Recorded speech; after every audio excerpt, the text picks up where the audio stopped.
కొలికపూడి శ్రీనివాస్ పైన serious actions తీసుకుంటాము, మీరు మళ్ళీ ఇది రిపీట్ చేస్తా అని చెప్పి చంద్రబాబు నాయుడు చెప్పడం జరిగింది. ఆల్రెడీ ఆయన పైన కొన్ని వ్యాఖ్యలు ఉన్నాయన్నమాట. ఆయన నియోజకవర్గంలో మహిళల పట్ల అసభ్యకరంగా ప్రవర్తించడమే కానివ్వండి, లేకపోతే అటు రోడ్లు వేసే పనులు కార్యక్రమాలలో రోడ్లలో అటు ప్రభుత్వం కూడా ముందుంది.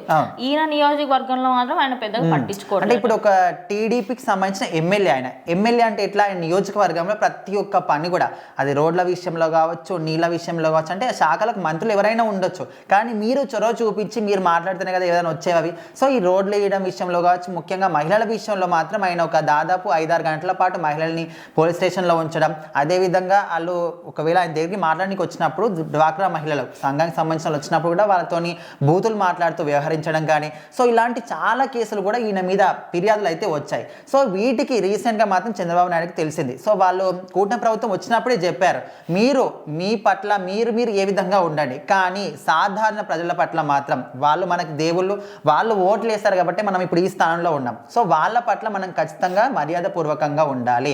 వాళ్ళకు మీరు మర్యాద ఇవ్వకపోయినా పర్లేదు, కానీ కించపరచుకుంటా మాట్లాడొద్దు అనే విధంగా వాళ్ళు ఎప్పటి నుంచో చెప్పారు. సో అప్పటి నుంచి ఆ మాటని మనము ఎక్కడికి వెళ్ళినా, ఏ పరిణలకు వెళ్ళినా కూడా, ఏ సభలకు వెళ్ళినా కూడా మనకి ఎలాంటి హంగులు ఆర్భాటాలు వద్దు, మనం సాధారణ ప్రజలతో పాటే వాళ్ళతో పాటే వెళ్దాం, వాళ్ళతో పాటే వద్దాం అనే విధంగా వాళ్ళు ఎప్పటి నుంచో కూడా చెప్పారు. కానీ ఇప్పుడు వీళ్ళు ఏం చేస్తున్నారు, మరి వీళ్ళ అధికారంలో ఉన్న గర్వమా, లేకపోతే ఇంకెవరైనా ఏమైనా బయట నుంచి ఎక్కిస్తున్నారా? సో ఇదంతా కూడా పక్కన పెడితే వాళ్ళు ప్రజల పట్ల వచ్చిన నిర్ణయాలు కూడా సరిగ్గా తీసుకోవడం లేదు.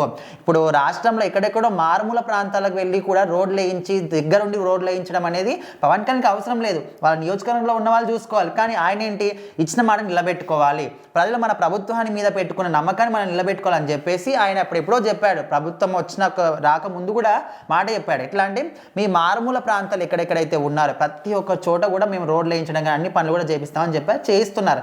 సో అక్కడ డిప్యూటీ సీఎంఏ స్వయంగా వచ్చి పనులు చేపిస్తుంటే, మీరు సొంత నియోజకవర్గంలో మీ పనులు, మీరు రాష్ట్రం మొత్తాన్ని వాళ్ళు చూసుకుంటున్నారు సవ్యంగా, మీరు ఓన్లీ మీ నియోజకవర్గాన్ని కూడా సరిగ్గా చూసుకోలేకపోతున్నారు, ప్రజల అవసరాలు తీర్చలేకపోతున్నారు, వాళ్ళ సమస్యలు తీర్చలేకపోతున్నారు. మీరు తీర్చకపోయినప్పటికీ ఆ సమస్యలు మీ దగ్గరకు వచ్చినప్పుడు ఆ సమస్యల్ని ప్రభుత్వం దృష్టికి కూడా మీరు తీసుకురాలేకపోతున్నారు అనే విధంగా ఇప్పుడు చంద్రబాబు నాయుడు మాత్రం సీరియస్ అవుతున్నాడు. సో ఇదే కంటిన్యూ అయితే ఖచ్చితంగా మీ పదవికి అక్కడ మీకు ముప్పు రావచ్చు. సీరియస్ యాక్షన్ తీసుకుంటాం. ఇక మీదటైనా పరిపాలన సరిగ్గా చేయండి, ప్రజల్ని పట్టించుకోండి, ప్రజలే ఫస్ట్ ఇంపార్టెంట్ మనకు, తర్వాత మన పదవులు అనే విధంగా అయితే హెచ్చరికలు జారీ చేసి తెలుస్తుంది. సో మరి ఈయనొక్కడే కాదు, రాష్ట్రంలో ఎవరైనా, ఏ అధికారి అయినా, ఏ ఎమ్మెల్యే అయినా, ఏ మంత్రి అయినా కూడా వాళ్ళకి ఇచ్చిన ప్రజల పట్ల మాత్రం సమస్యలు తీర్చే విధంగా వాళ్ళకి ఎప్పుడు కూడా అనుకూలంగా ఉండాలనే ఒక ఉద్దేశం మాత్రం తెలుగుదేశం పార్టీది.